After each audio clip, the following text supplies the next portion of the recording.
dia, boa tarde, boa noite. Para quem não estiver na nossa gravação agora, nós vamos falar hoje sobre o filme O Alto da Compadecida. Eu sou a professora Simone, que farei a parte literária, e a professora Sandra Pinho, que nos acompanha, fará a parte histórica.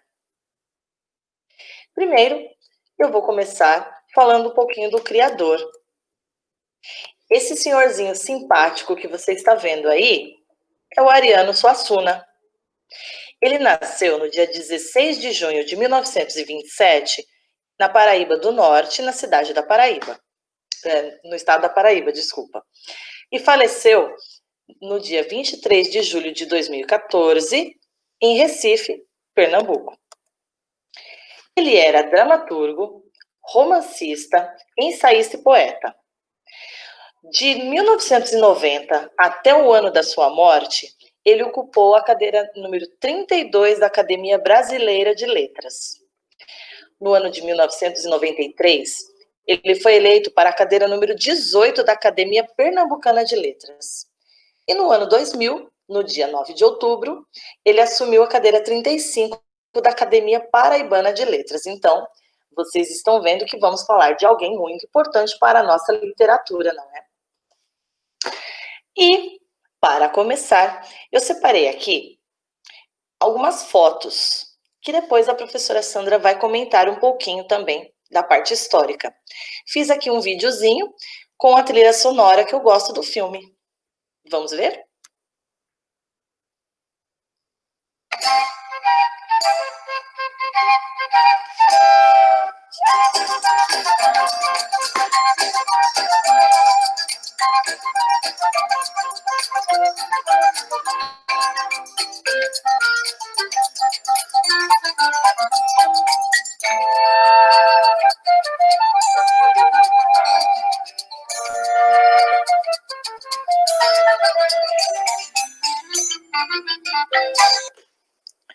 Bom, eu mostrei para vocês aí algumas fotos, não é?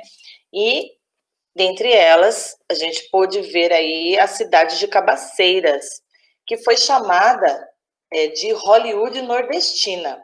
Ela recebeu esse nome por ter sido palco de diversas filmagens, não é? Vou falar um pouquinho agora do resumo da obra. Então, esses dois caras de paus aqui que vocês estão vendo são o João Grilo e o Chicó, né? O Chicó e o João Grilo. Então, toda a peça gira em torno desses dois. E a gente diz que são aventuras quixotescas do João Grilo, juntamente com o Chicó, seu amigo.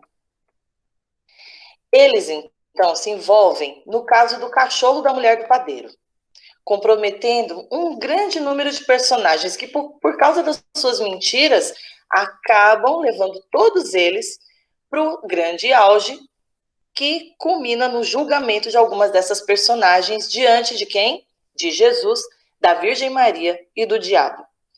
Eu separei para vocês aqui um trecho do filme, que é justamente sobre o enterro da cachorra da mulher do padeiro.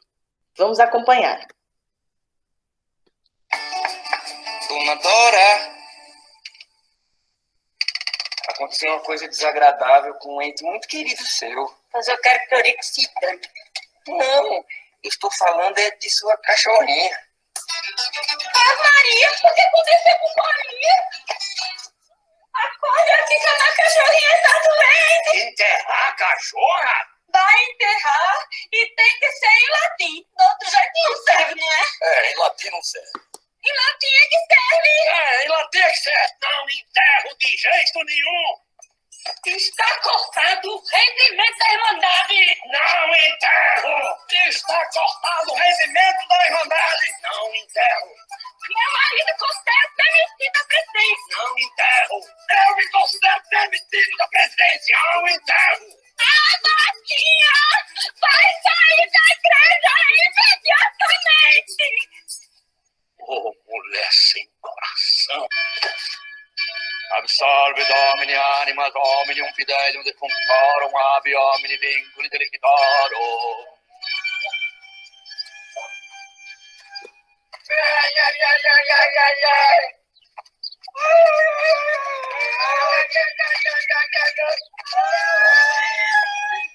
Está aí, padre. Não há pressa. Pois é, tá aí.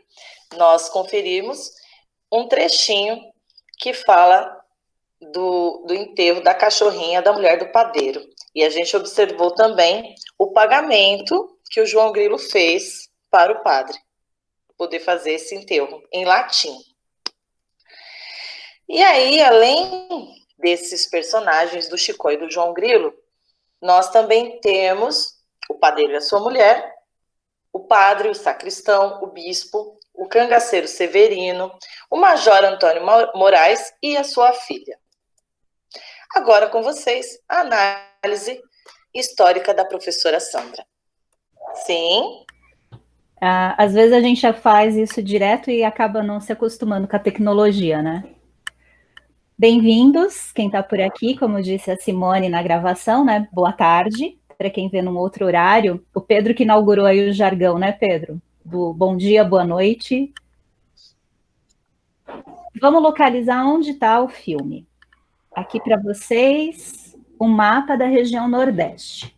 Então, nós temos, nessa região Nordeste, a Paraíba, aqui entre Rio Grande do Norte e Pernambuco, é a cidade, como a Simone falou, do Suassuna. Então, quando se pensa numa obra literária, a gente está pensando em que local ela foi gerada. No caso, né, que contexto histórico, qual época, que elementos culturais cercam essa obra.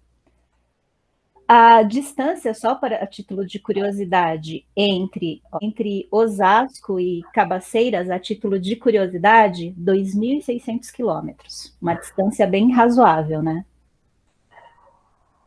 A cidade, ela fica numa região chamada Cariri.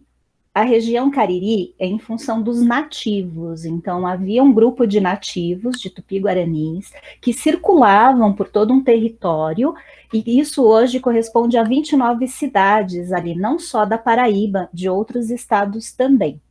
Em relação à parte geográfica, o clima é semiárido, chove pouquíssimo naquela região. Antes a gente estava até conversando, né? Chove no máximo 500 milímetros e a 200 milímetros, então é uma amplitude de chuva e uma amplitude térmica muito específica. Sobre a cidade, ela é pequena, esse número de habitantes é atual, são 5.000 habitantes. O Chicó, que está carregando aqui o cartaz, fazendo bico para sobreviver, eu separei já para ir fazendo a relação religiosa que o filme tem. O Chicó, ele carrega o cartaz semelhante aqui à forma como está sendo representado Cristo carregando a cruz, porque o filme que vai ser exibido é a Paixão de Cristo. Então, o Suassuna brinca um pouco, né, o diretor, inclusive, com essa questão religiosa. A gente chamaria isso de uma metalinguagem, né? O personagem fazendo ali uma semelhança com o filme que ele está chamando para representar. Em seguida, eu separei um pouquinho da parte urbana da cidade. As casas em Cabaceiras, em vários locais do Nordeste, do Sertão, elas são germinadas. A entrada da casa já está praticamente na porta da rua mesmo. Então, a porta da rua e a entrada da casa estão ali num limite muito próximo. As portas são divididas, isso é bem curioso, uma janela ao lado. Eu separei uma outra imagem que vai aparecer o Severino, bem ao lado da entrada da padaria, de uma das entradas, onde mostra essa porta dividida. Isso é bem típico mesmo da região Nordeste. Ainda em relação à parte da arquitetura, as ruas são bem amplas, de chão, terra batida ou paralelepípedo.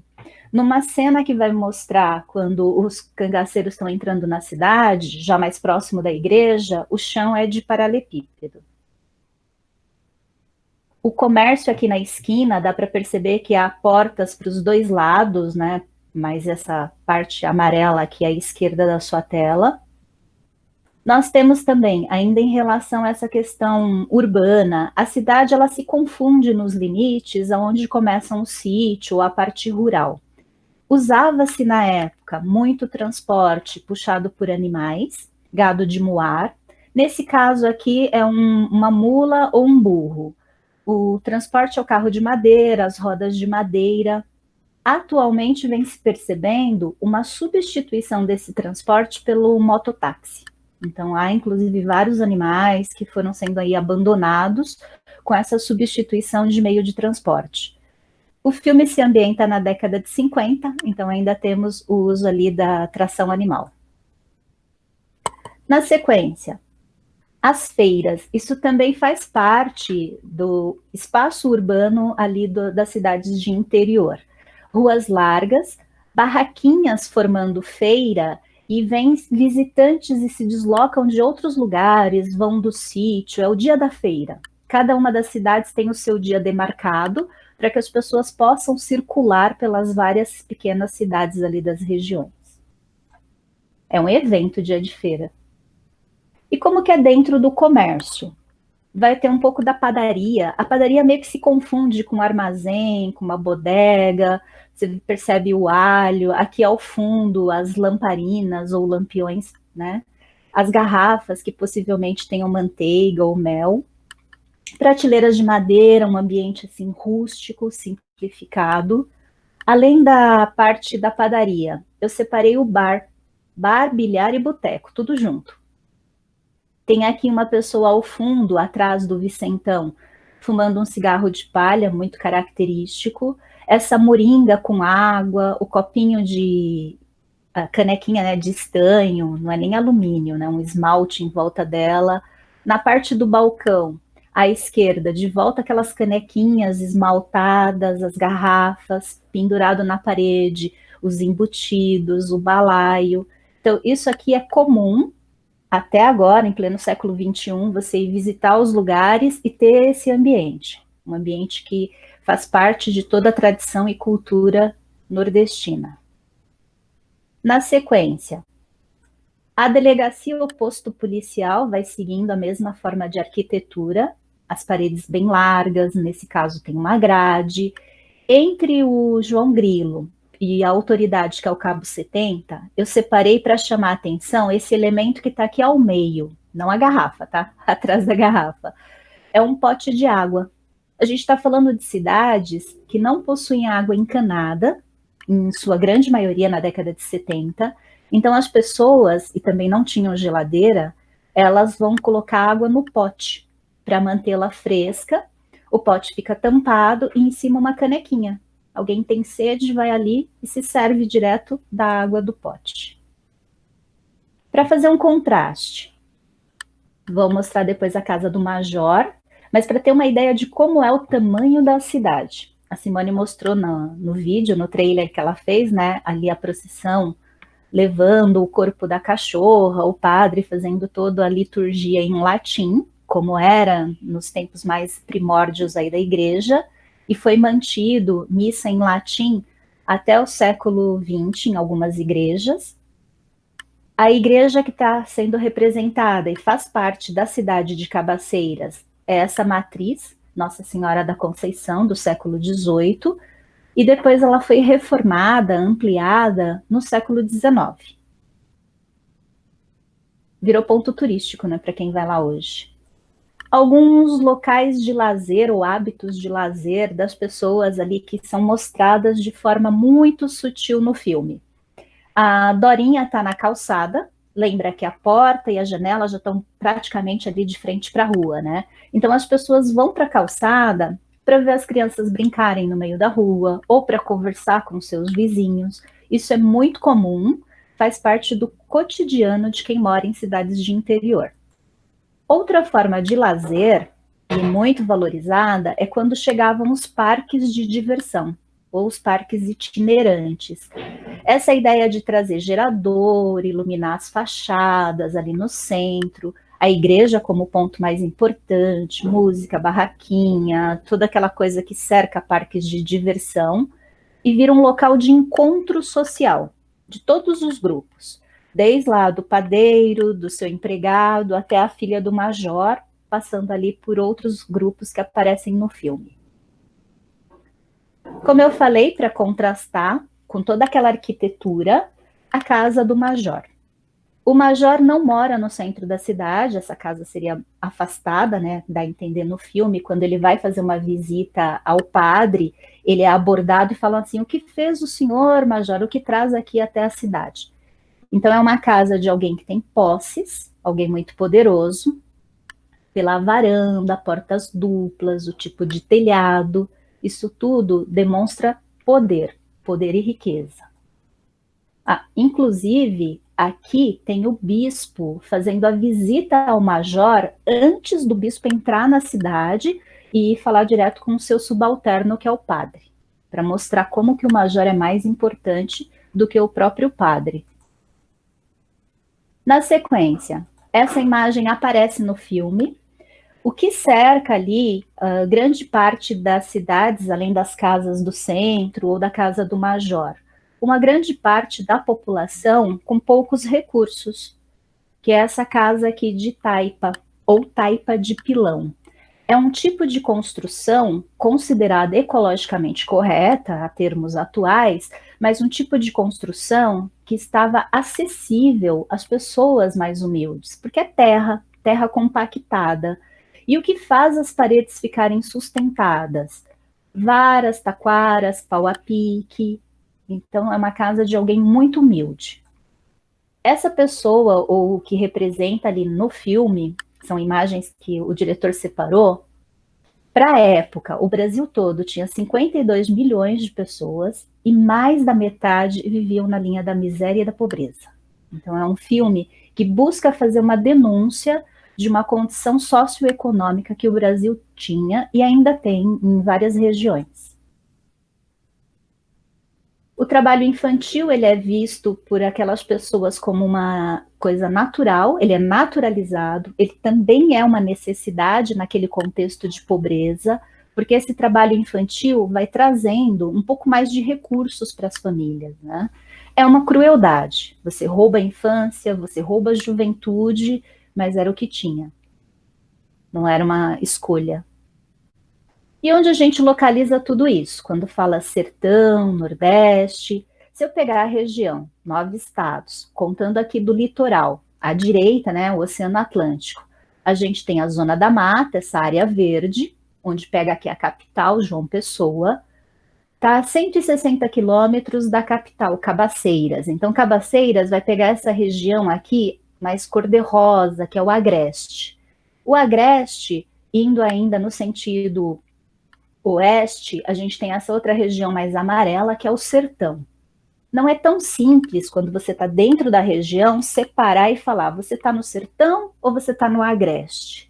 As paisagens, ou própria forma de bioma, né, que é a caatinga, dá para confundir um pouco. Olhando para o mapa é mais fácil.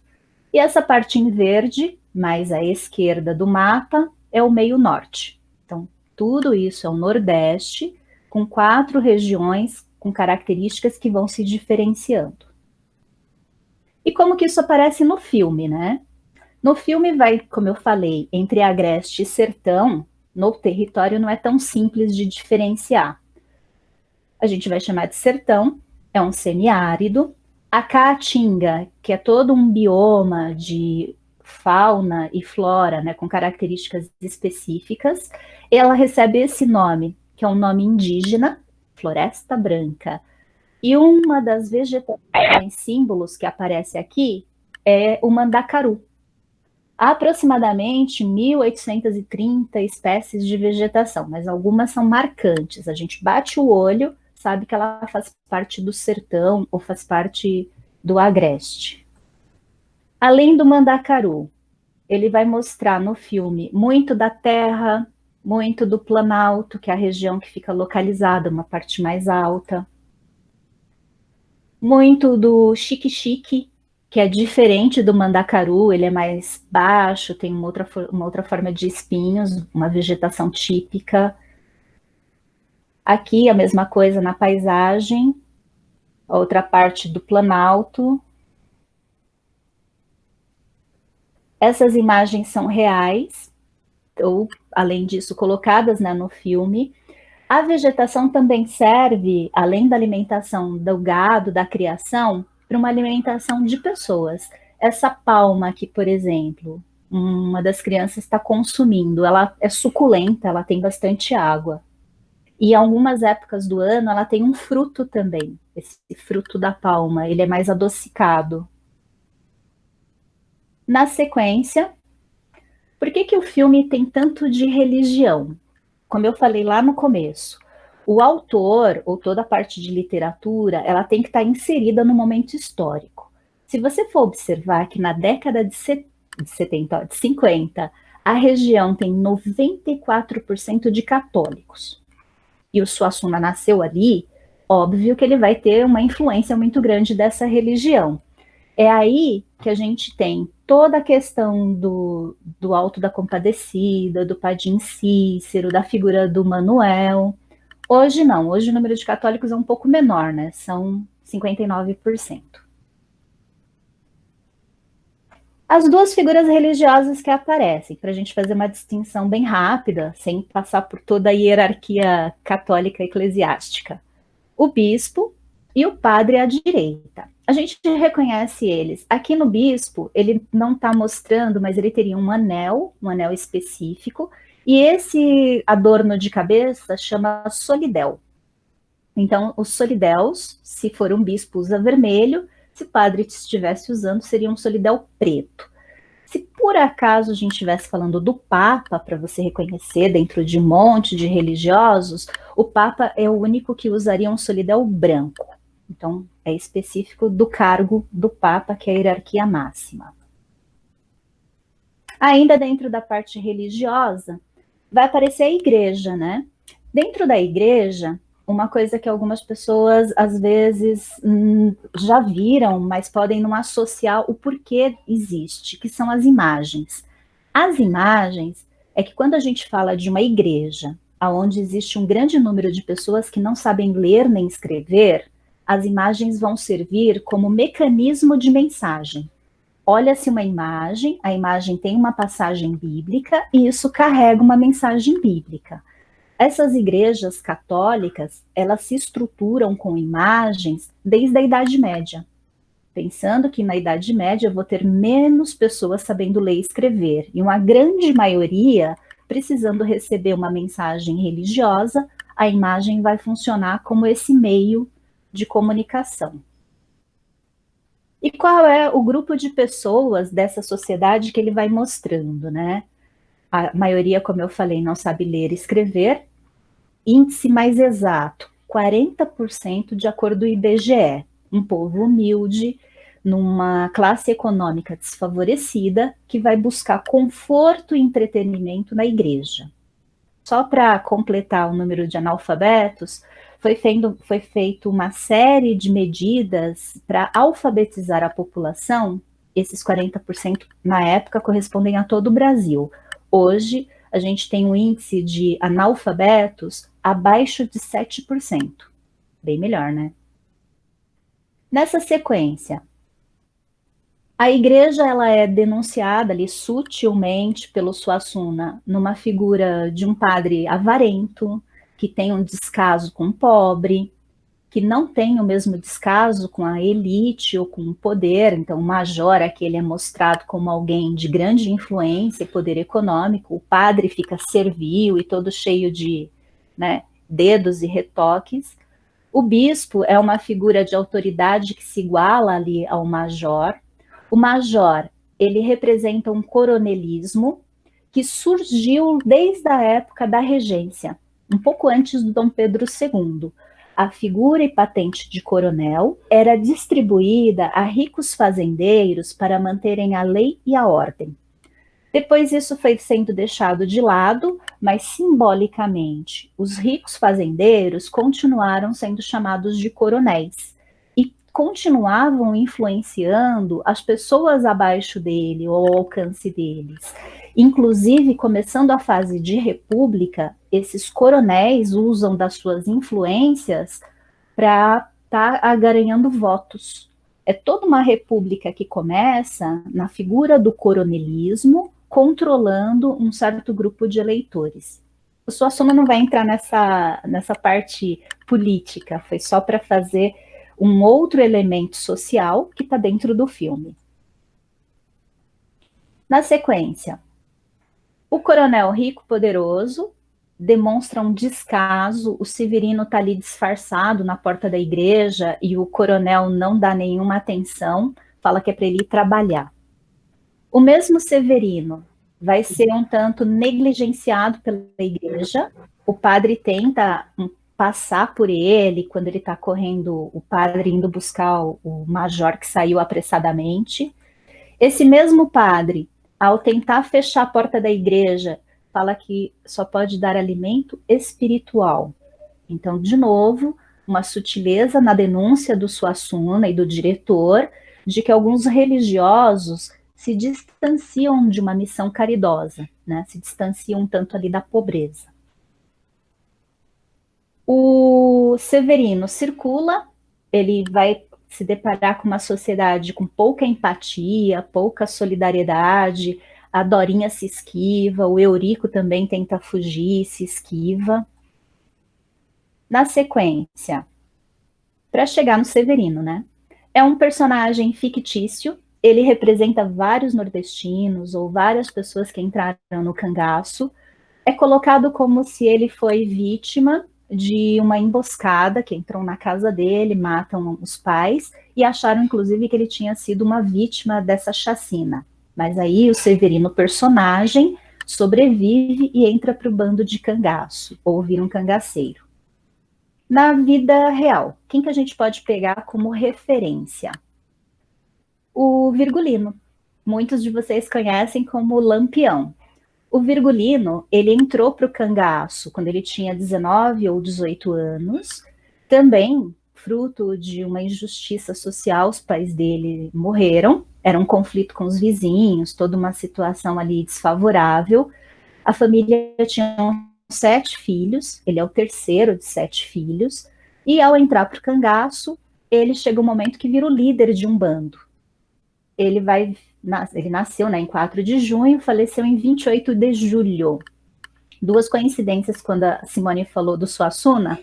O Suassuna nasceu em julho também, né? Então a gente tem ali aniversário de Suassuna, nasceu-se ou faleceu, troquei as falas. E aniversário póstumo do Lampião.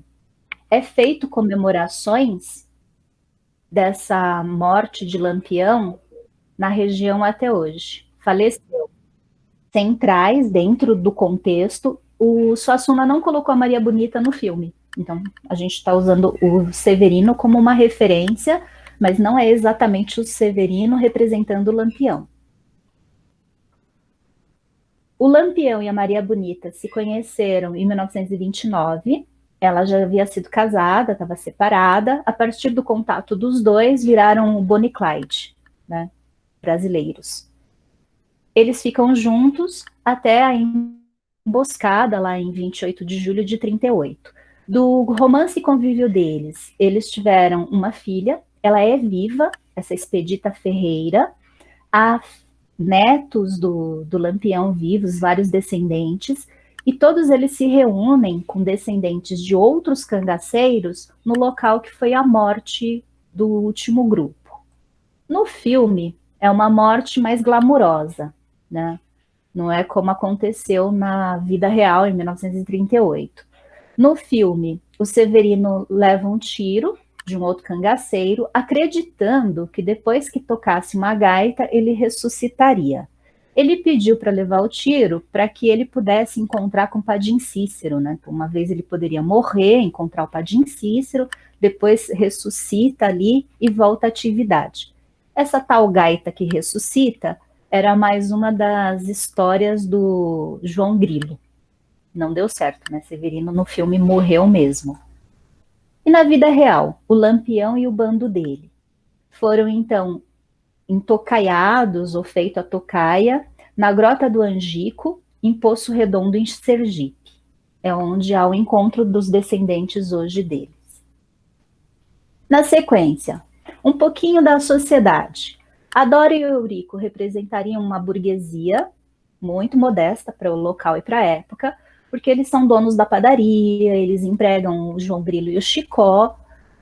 Outro grupo que aparece, o trabalhador de forma geral, nesse caso, um brigão da cidade, ou um valente, que é o Vicentão. O Vicentão, além de valente, ele também é um dos amantes e casos da Dora. Depois a gente tem o Cabo 70 como uma autoridade, o Chicó e a Rosinha.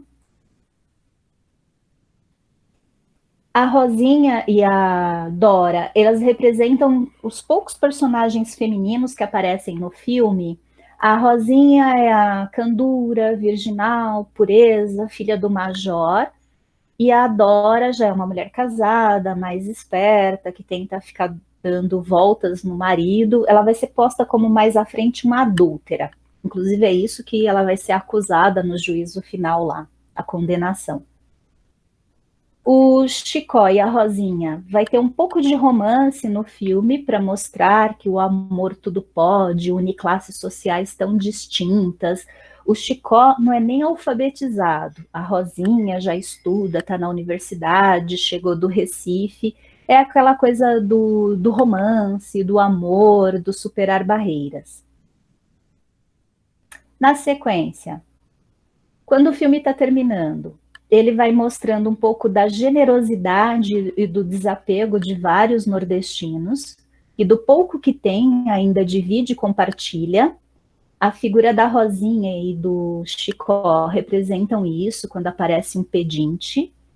A Rosinha, inclusive, faz uma referência, que Jesus testa a bondade dos homens se disfarçando de mendigo, de pedinte. E aí eu circulei para vocês verem que é bem rápida essa cena. No manto do pedinte está escrito Maria, porque ele está como personagem representando o Manuel, o rosto dele, a figura que ele está aqui. Depois disso, na parte do julgamento, nós temos Maria, ou Aparecida, que é a compadecida. Manuel vai falar que ele tem vários nomes, que ele veio com essa aparência para provocar, que ele pode assumir, né, vários rostos. E mais no plano inferior, é proposital essa montagem de cena, o diabo. Ele com todo o livro de pecados, esperando a sentença, e todo ali ansioso para levar aquele grupo de pecadores. O grupo de pecadores fica aguardando qual é a decisão, com a intercessão da compadecida, e aí eles aparecem com essa cara de expectativa, né? O padre, o bispo, ao centro Severino, com uma postura mais humilde, a Dorinha e o Eurico. E é isso. O Chicó, ele sobreviveu ao massacre ali na igreja, com a chegada dos cangaceiros. Ele é um personagem chave também. Uma das frases que ele muito fala, né? Depois de contar vários casos. Não sei, só sei. Voltei aqui. Nós vamos agora fazer o restante da nossa análise.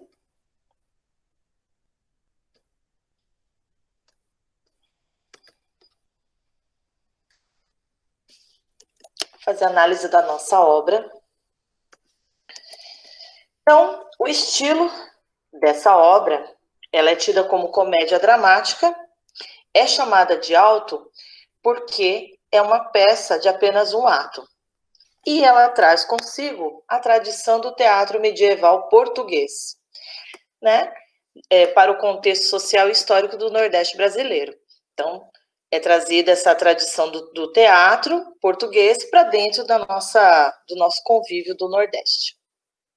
Foi lançado, né, o filme foi lançado no ano de 2000, e ele é baseado na obra de mesmo nome, do Ariano Suassuna, a peça teatral Auto da Compadecida, do ano de 1955. Traz, nesta obra, alguns elementos externos, quer dizer, alguns personagens, alguns nomes, eles já vêm de outras peças do Ariano. Por exemplo, O Santo e a Porca e Torturas de um Coração. Então, O Santo e a Porca é uma peça que conta a história de um velho avarento chamado Euricão Árabe, é devoto de Santo Antônio e guarda todas as suas economias dentro de uma porquinha de madeira. Um dia ele recebe uma carta de um tal lá de Eudoro, dizendo que ele ia tirar dele o bem mais precioso. O Euricão, lógico, como era avarento, ficou super apreensivo porque ele estava achando que o Eudoro ia levar o quê? A porquinha dele, né? O dinheiro que estava dentro da porquinha. E os elementos externos também de torturas de um coração trata de um rapaz chamado Benedito, na cidade de Taperoá, que disputa o coração de Marieta com os concorrentes Cabo 70, Afonso Gostoso e Vincentão. Então você vê que alguns nomes aqui dos personagens desta obra também aparecem lá na história do Alto da Compadecida. Então, numa grande artimanha, o Benedito passa os dois valentões para trás e conquista o coração de sua pretendida. Perceba que aqui a gente vê que as peripécias, né, as artimanhas deste protagonista têm tudo a ver com as artimanhas do João Grilo no Alto da Compadecida. A gente tem nas obras literárias sempre que observar a verossimilhança. Sim, porque a verossimilhança, ela é aquilo que parece verdadeiro. Então, para uma obra literária, né, na literatura, para que haja verossimilhança interna, é necessário que tenha coerência. Então, é necessário que as coisas façam sentido dentro da história. Mesmo que para isso, nós saibamos que é impossível que aquilo aconteça na vida real. Então, essa é a verossimilhança interna. E a verossimilhança externa é quando a história, né, parte da história, ou totalmente, ela tem a ver com a nossa vida real. Né? Os fatos, tudo que acontece lá, acontece também no nosso mundo real. Nós podemos observar agora, falando da parte de linguagem, a variação linguística que é utilizada dentro do Alto da Compadecida é muito forte.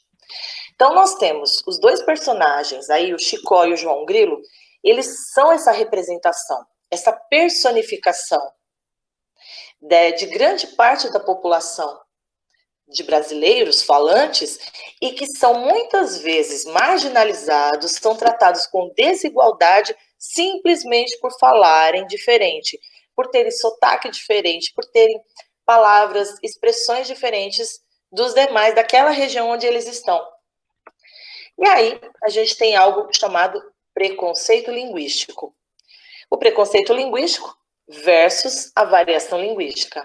Não é? Então, o Ariano Suassuna, ele faz questão de chamar a nossa atenção para esse tipo de situações. Né? Já que a variação linguística, ela demonstra uma riqueza muito grande de vocabulário, de conhecimento que está aí para o nosso país todo. E mesmo assim, as pessoas fazem parte de um único lugar, não é? Então, o preconceito linguístico acontece com cidadãos brasileiros, nordestinos ou não. Por quê? Você sabe muito bem que basta que essa pessoa tenha um sotaque diferente, fale alguma coisa diferente, que ela pode sofrer preconceito linguístico. Então, isso impede essas pessoas de terem o direito e a igualdade e respeito, né? Como brasileiro que são. É necessário que nós combatamos essa estagnação social. E isso só vai acontecer através da educação, né? A educação é o fator principal no desenvolvimento do nosso país, de um país quaisquer que seja, sem dúvida nenhuma. E aqui, então, ao longo da história, nós observamos o seguinte: uma linha embutida do teatro brasileiro, especialmente o teatro nordestino, né? Tem uma carga religiosa, assim como a professora Sandra comentou no começo, a carga religiosa que é colocada aqui através do catolicismo, né? Que faz essa articulação, essa lógica interna dentro da peça, do Alto da Compadecida, através da luta entre o bem e o mal. Ele mostra também a cultura do povo nordestino, né? Que se apega a Deus e teme o mal. Mostrando também a intervenção desse teatro medieval, que na Idade Média, né, as manifestações artísticas, elas sempre tinham uma ligação com a igreja. Sempre.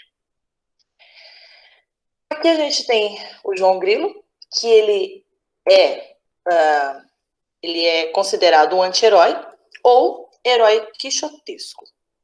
Então, nós chamamos de anti-herói quixotesco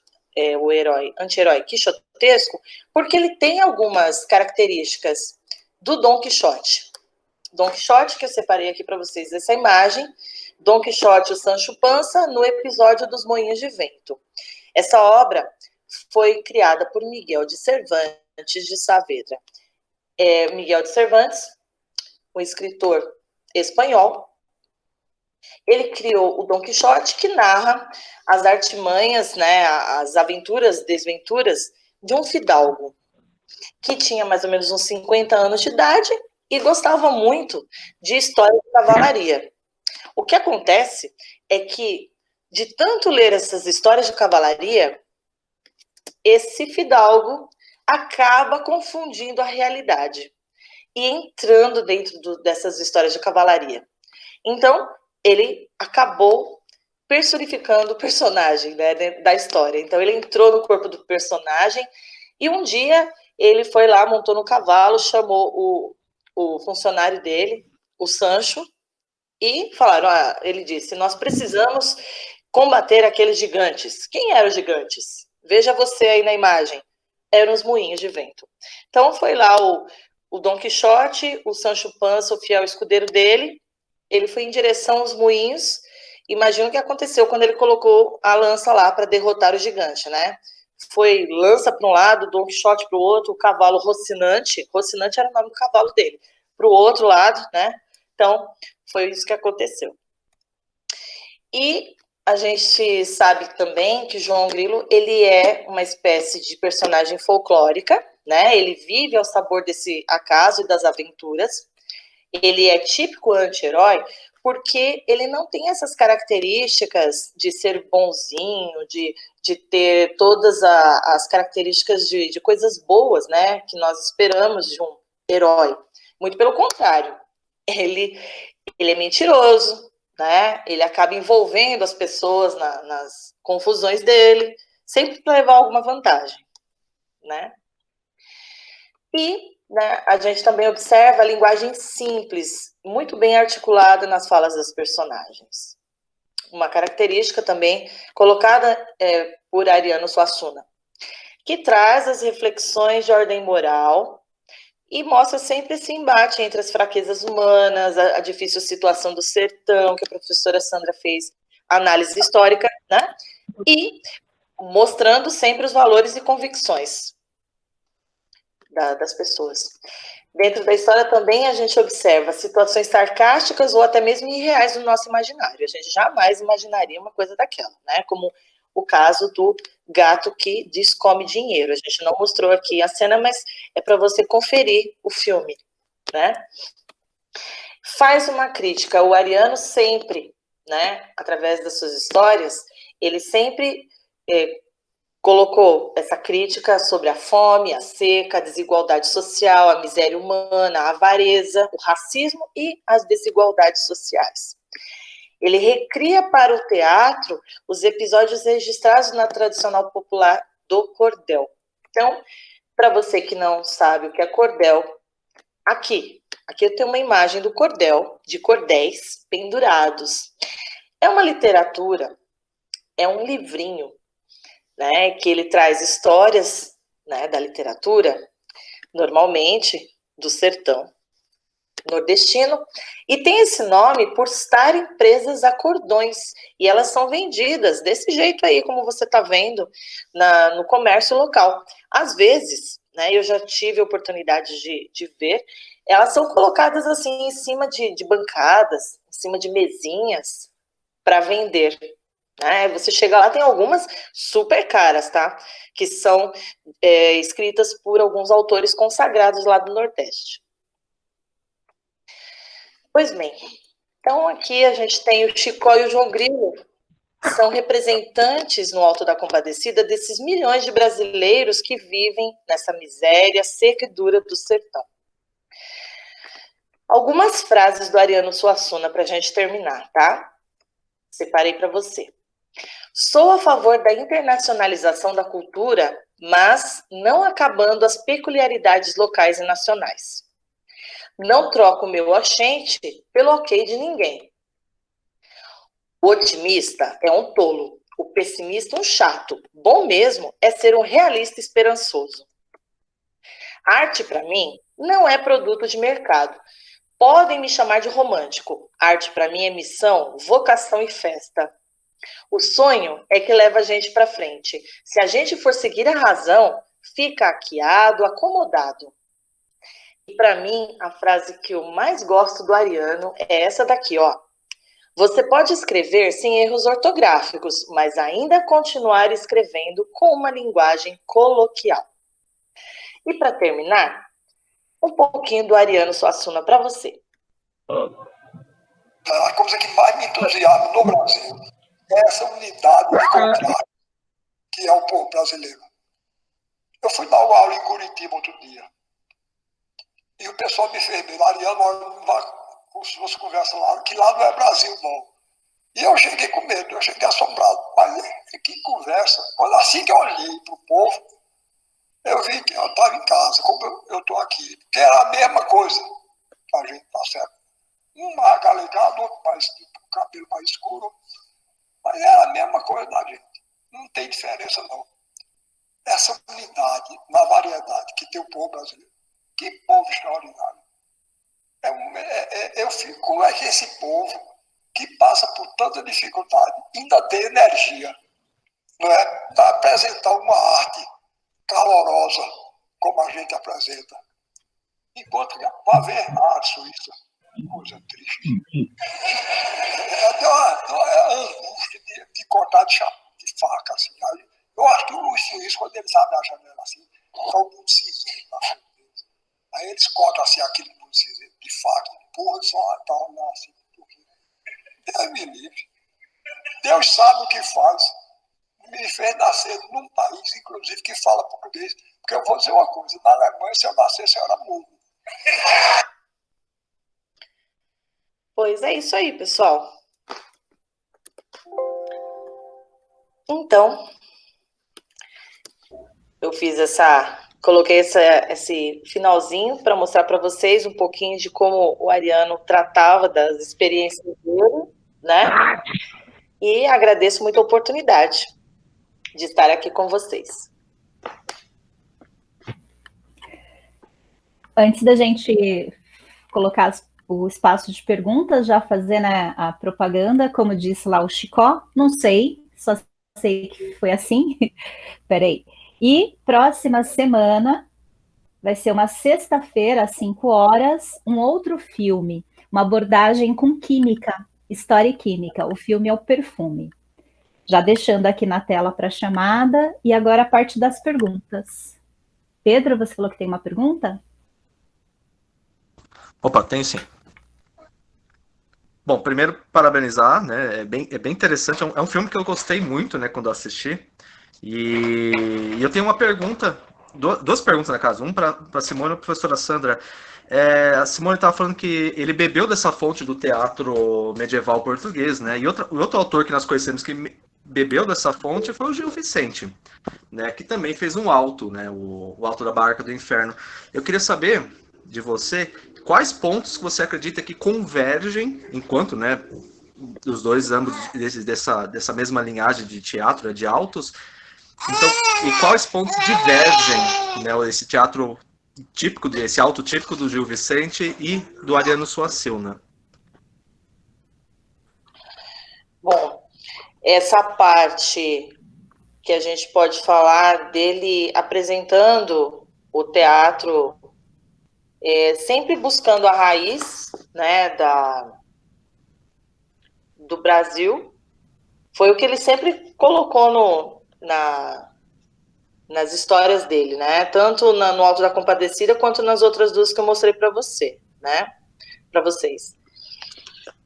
E, assim, eu acho que eles têm uma ligação muito forte, né? Tanto o Ariano quanto o Gil Vicente, né? Mas, assim, o Ariano Suassuna, e por sua vez, ele quer mostrar totalmente essa parte do nosso país dentro a história, né, na vivência do brasileiro sofrido, do Nordeste, né, da parte que ele tinha convivência, né? E a parte que eu falei do teatro medieval português está inserido nas obras dele justamente por causa das cargas que já vem, né? Já vem lá da Idade Média. Por isso que tem essa relaçãozinha. Até o Alto da Compadecida, ele tem alguns traços de outra obra, né? Decameron. Então, são alguns elementos que eles buscam nessas obras, né? Então, seria isso. Ok, obrigado. E a outra pergunta, calma que o Fer tá me batendo aqui. A outra pergunta, professora Sandra, há muito julgamento moral sobre o Virgulino, né, o Lampião, né? Então, muitas pessoas o consideram um santo, né? E algumas pessoas colocam ele só um bandido, né? Como todos os outros. Obviamente, ele tem os seus defeitos de ser humano, ele tem as suas, né, as suas qualidades de ser humano, mas longe do julgamento moral. Calma aí que caiu. Longe do julgamento moral.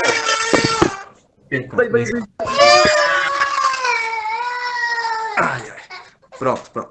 Então, longe do julgamento moral, pensando no Lampião histórico, ele foi uma pessoa, assim, ele pode ser considerado um herói brasileiro? Não. Eu não quis colocar esse lado mais histórico para não entrar numa deselegância com a obra do Suassuna, né? O Suassuna, muito claramente, ele coloca um Lampião romantizado. O Lampião, ele representa o banditismo. Historicamente, a gente pode falar que eles seriam o PCC da época, né? Há muita violência, muito estupro, muito roubo, são mercenários. Eles eram contratados, inclusive, para roubar, saquear, além de fazerem isso ao bel prazer, né? Então, não são figuras românticas como o filme coloca. A figura da mulher, que parece, poxa, ele colocou Maria Bonita dentro do bando e tudo mais, é uma posição misógina. Elas são maltratadas, tem a coisa de que elas estão ali para objeto de prazer. Elas não lavam, não cozinham, elas estão ali para satisfazer. Tem caso também Opa! Estava fazendo barulho aqui, acho que saiu. Então, tem caso também de algumas mulheres que fazem parte do bando que, por desconfiança dos seus parceiros, elas foram ou esfaqueadas ou fuziladas. Então, não é a questão do cangaço, uma questão romântica, não. Não sei se era essa a sua pergunta. Pedro? Opa, sim, não, era isso mesmo. Já acalmou aqui. Ok, obrigado. Tá. Alguém tem pergunta?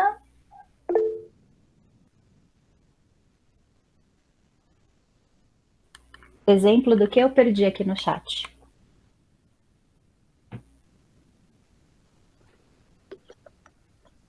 Ah, tá, da metalinguagem, né? É um recurso, tá, joia, tá muito mais dentro da área de literatura, isso como recurso linguístico, mas eu quis dizer, quando mostra, aqui tá aparecendo alto, tá bem no comecinho, deixa eu até chegar no slide que eu vou parar nele. Esse aqui, né? Quando você olha para uma imagem, de novo os meus slides andando sozinhos, quando você chega numa imagem que ela tem, além da própria imagem, uma relação com uma outra situação, é isso que a gente pode, de forma simplificada, estar chamando de metalinguagem. Vou colocar aqui de volta na tela. O Chicó, ele está carregando a cruz na mesma posição da cruz. Na verdade, ele não está carregando uma cruz, né? Ele está carregando o cartaz na mesma posição e fazendo uma simbologia com a cruz da paixão de Cristo que ele está chamando as pessoas. Então, essa relação, essa junção das duas imagens, a posição do cartaz e o cartaz em si, você observando, ó, a roupa é da mesma cor, ó, o rosto do cartaz, ele está um rosto meio encoberto, o Chicó é um rosto que não está aparecendo de frente, está um tanto de perfil. É isso que eu chamei de metalinguagem. É quando dentro de uma mensagem você tem um contexto muito maior, vai além da própria imagem. Simone, se quiser completar. Alguns outros exemplos que eles colocam bastante dentro das artes, né? Por exemplo, o autorretrato de um fotógrafo, a pintura de um artista se desenhando, né? Isso seria um exemplo de metalinguagem também. A própria figura do Manuel Negro, se a gente for, além da denúncia da provocação de preconceito, ela também carrega, né, todo um contexto. Por que ele escolheu colocar Manuel Negro? Aí no filme o João Grilo fala assim, ué, não pode, olha a sua cor. Aí o que responde Manuel? Foi com aquela aparência para provocar, né? Se a gente fizer uma parada naquela cena, ela também tem, além da cena, todo um contexto, toda uma relação, uma linguagem além. Que vai de encontro com todo o preconceito, todas as questões de preconceito não só linguístico, como eu estava falando, mas também do preconceito racial mesmo, né? Preconceito de cor que ele mesmo tinha, né? Ele dizendo que o próprio João... Bom, gente, então eu agradeço bastante a oportunidade, né, que a professora Sandra me deu, tá? E até mais.